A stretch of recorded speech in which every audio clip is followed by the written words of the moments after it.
அனைவருக்கும் வணக்கம். இன்னைக்கு இந்த வீடியோவில் நம்ம என்ன பார்க்க போறோம்னா, என்னுடைய கிளாஸ்ல நடந்த ஒரு சுவாரஸ்யமான விஷயத்தை தான் நான் உங்க கூட பகிர்ந்து வந்திருக்கேன். ஆக்சுவலாக வந்து பார்த்தீங்கன்னா, என் கிளாஸ்ல 2 பசங்க சண்டை போட்டுக்கிட்டானுங்க. சண்டை போடும்போது ஒரு பையன் இன்னொரு பையனை பிடிச்சி கிள்ளிட்டான். ஸோ அந்த கில்லுன விஷயத்தை வந்து என்கிட்ட அவன் கம்ப்ளைண்டாக சொல்லணும். வந்தோடனே என்கிட்ட என்ன சொன்னான், சார் அந்த பையனை கிள்ளிட்டான் சார் அப்படின்னு சொன்னான். அவன் கிள்ளிட்டான்னு சொன்னோடனே நான் என்ன சொன்னேன்னா, சே தட் இன் இங்கிலீஷ் அப்படின்னு சொன்னேன். சே தட் இன் இங்கிலீஷ் அப்படின்னு சொன்னேன். அவனும் கொஞ்ச நேரம் யோசிச்சான். யோசிக்கும் போது நான் என்ன நினைச்சேன்னா, அவன் என்ன சொல்ல போறேன்னா, இஸ் கில்லிங் மீ அப்படின்னு சொல்ல போறான் அப்படின்னு நான் எதிர்பார்த்தேன். ஆனால் கொஞ்ச நேரம் யோசிச்சுட்டு கரெக்டாக சொல்லிட்டான். என்ன சொன்னான்னா, இஸ் பிஞ்சிங் மீ சார் அப்படின்னு சொன்னான். இஸ் பிஞ்சிங் மீ சார் அப்படின்னு சொன்னேன். நான் என்ன பண்ணிட்டேன், ஓகே அந்த கிள்ளின பையனை கூப்பிட்டு வார்ன் பண்ணி அனுப்பி விட்டுட்டேன். அனுப்பின கொஞ்ச நேரத்திலே ஒரு பொண்ணு எழுந்திருச்சு என்கிட்ட கேட்டா. என்ன சொன்னாங்கன்னா, சார் இஸ் பிஞ்சிங் மீ அப்படின்னு அந்த பையன் சொன்னா இல்லைங்களா, அது ரைட்டா அப்படின்னு கேட்டான். பசங்க வந்து பார்த்தீங்கன்னா, தே எக்ஸ்பெக்ட் த எக்ஸாக்ட் ஆன்சர். அப்ராக்சிமேட்டாக எது சொன்னாலும் ஓகே அப்படின்றதுக்கு அவங்க நாட் ரெடி. எக்ஸாக்டான என்ன ஆன்சர் வரும்னு சொல்லிட்டு அவங்க எதிர்பார்க்குறாங்க அப்படின்னு நான் புரிஞ்சுக்கிட்டு, நான் அப்புறமா எல்லா ஸ்டூடெண்ட்ஸையும் அசம்பிள் பண்ணி ஒன்று சொன்னேன். அவன் என்ன கிள்ளிட்டான். இது சொல்கிறதுக்கு வந்து பார்த்தீங்கன்னா 4 வகையில் சொல்லலாம். என்னென்ன அந்த 4 வகை அப்படின்னு பார்த்தீங்கன்னா, ஃபர்ஸ்ட் வந்து பார்த்தீங்கன்னா, he pinches me. He pinches me. ரெண்டாவது என்னது, he is pinching me. He is pinching me. மூணாவது, he has pinched me. He has pinched me. 4, he pinched me. எல்லாமே டென்ஸ் வித்தியாசம் தான். இருந்தாலும் நம்ம இந்த கிளாஸ் ரூம்ல பயன்படுத்தும் போது அதுக்குள்ள ஒரு சின்ன சின்ன வித்தியாசங்கள் இருக்கு. அந்த வித்தியாசங்களை நான் எக்ஸ்பிளைன் பண்ணேன். இப்போ he pinches me அதுதான் ஃபர்ஸ்ட். இது எப்போ நம்ம பயன்படுத்துவோம்? கிளாஸ்ல ஒரு சில பசங்க இருப்பாங்க, எப்போ பார்த்தாலும் அவங்களுக்கு வேலை என்னன்னா, யாரையாவது பிடிச்சி ஏதாவது நோண்டிக்கிட்டே இருக்கணும், கிள்ளிக்கிட்டே இருக்கணும். எப்பயுமே கிள்ளிக்கிட்டே இருப்பான். இவனை பிடிச்சிக்கலுமா, அவனை பிடிச்சிக்கலுமா, இவனை பிடிச்சிக்கலுமா, மாற்றி என்ன பண்ணுவாங்க, கிள்ளிக்கிட்டே இருப்பான். அந்த மாதிரி பையனை பற்றி நம்ம கம்ப்ளைண்ட் சொல்லும்போது நம்ம என்ன சொல்லுவோம்னா, he pinches me. He pinches me. ஏன்னா ஒரு ஆக்ஷன் ரிப்பீட்டடாக நடக்குது.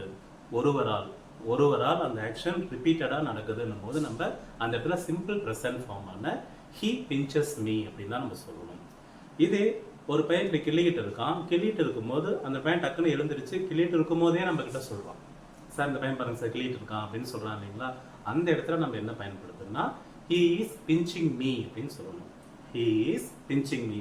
ஸோ அந்த ஆக்ஷன் நடந்துட்டு இருக்கும் போதே ஒரு கையில இப்படி கிள்ளிட்டு இருக்கான், அடுத்த டக்குன்னு அந்த பையன் எழுந்திரிச்சு நம்ம கிட்ட சொல்லும் போது தான் நம்ம என்ன சொல்லுவோம்னா, he is pinching me அப்படின்னு நம்ம சொல்லுவோம். இதே ஒரு பையன் ஒரு 5 நிமிஷத்துக்கு முன்னாடியோ இல்லை ஒரு 1/2 மணி நேரம், 1/4 மணி நேரம், 1 மணி நேரத்துக்கு முன்னாடியே கூட கிள்ளிருப்பான். அந்த கிள்ளனுடைய வலி வந்து பார்த்தீங்கன்னா அந்த பையனுக்கு இன்னுமே இருக்கு.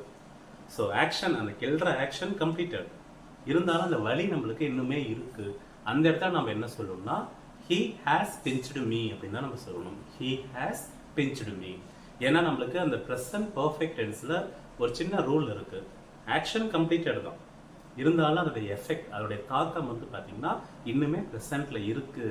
அப்போ அந்த மாதிரியான ஒரு சுச்சுவேஷனில் தான் நம்ம என்ன பயன்படுத்தணும்னா, ப்ரெசன்ட் பர்ஃபெக்ட் பயன்படுத்துவோம். ஸோ அந்த பையன் கிள்ளி முடிச்சாலும் நம்மளுக்கு வலி இருக்குது அப்படின்னும் போது நம்ம என்ன சொல்கிறோம், he has pinched me அப்படின்னு நம்ம சொல்லுவோம். இதே ஒன்று காலையில் கிள்ளியிருப்பான், இல்லையா நேற்று கிள்ளியிருப்பாங்க, இல்லையா 2 நாள் முன்னாடி கூட கிள்ளியிருப்பான். அப்போ வந்து போனால் போட்டுன்னு விட்டுருப்பான். இவன் இன்னைக்கு வந்து அவங்களுக்குள்ள ஏதோ ஒரு மிஸ் அண்டர்ஸ்டாண்டிங் வரும்போது அவனை பற்றி நம்ம கிட்ட கம்ப்ளைண்ட் பண்ணணும். அப்படி கம்ப்ளைண்ட் பண்ணும்போது என்ன சொல்லுவாங்கன்னா, he pinched me அப்படின்னு நம்ம சொல்லலாம். ஏன்னா he pinched meன்னு சொல்லும் போது அந்த ஆக்ஷன் என்டையர்லி கம்ப்ளீட், ப்ரெசன்ட் கூட எந்த லிங்க்குமே இல்லை.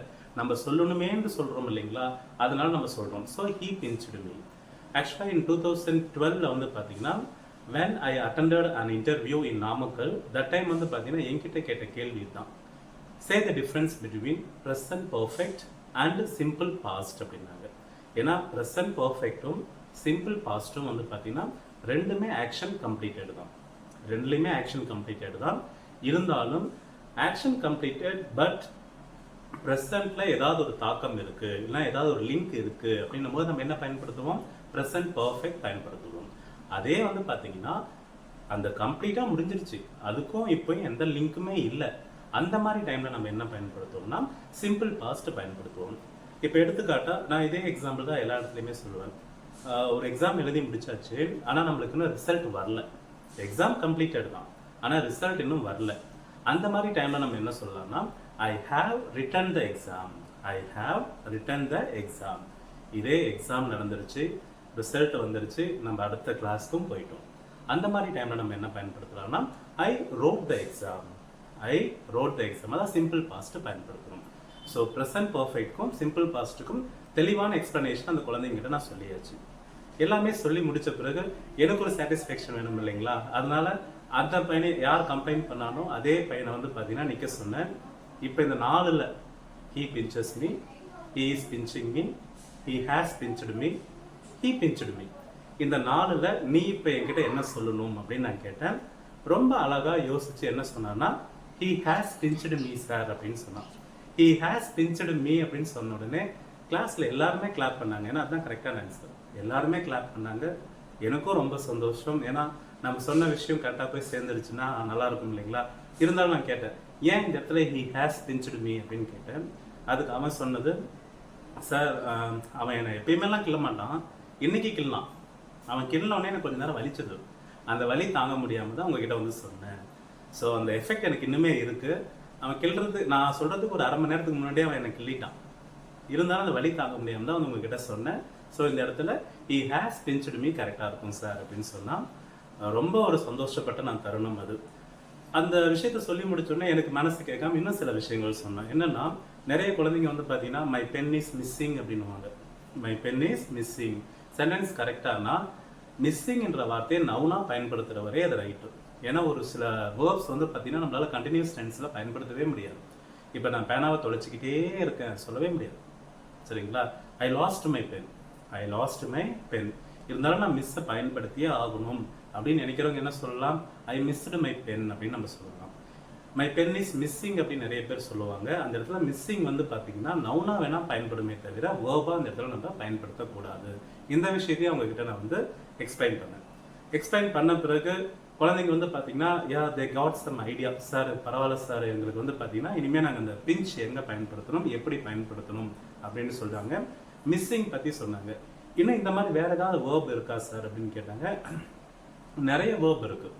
ஏன்னா நிறைய வேர்ப் வந்து பார்த்தீங்கன்னா நம்ம கண்டினியூஸ் டென்ஸில் பயன்படுத்தவே கூடாது. கண்டினியூஸ் டென்ஸில் பயன்படுத்துகிற மாதிரி இருக்கவே இருக்காது. இப்போ எடுத்துக்கிட்டா அந்த மிஸ்ஸிங் சொன்னோம் இல்லைங்களா? I am missing the bus அப்படின்னு சொல்லவே மாட்டோம். I am missing the chair, I am missing the pen, இந்த மாதிரி சொல்லவே மாட்டோம். ஏன்னா மிஸ்ஸிங்னா அந்த ஆக்ஷன் அப்படியே கண்டினியூஸாக போயிட்டே இருக்குமா? போகாது. சரிங்களா? ஸோ அந்த விஷயங்கள் வந்து அவங்க தெளிவாக தெரிஞ்சுக்கிட்டாங்க. இந்த 2 விஷயம் தெரிஞ்சதுனால நான் ரொம்ப சந்தோஷப்பட்டேன். இந்த மாதிரி நிறைய விஷயங்கள் எங்கள் கிளாஸில் நடக்கிற விஷயங்கள் எல்லாமே உங்களோட நான் ஷேர் பண்ணுவேன். அதுக்கு நீங்கள் பண்ண வேண்டிய ஒரே விஷயம் நம்ம சேனலை சப்ஸ்கிரைப் பண்ணுங்கள், என் கூட ஜாயின் பண்ணிடுங்க, எப்பயுமே கூட இருங்க. தேங்க்யூ ஃபார் வாட்சிங். தேங்க்யூ.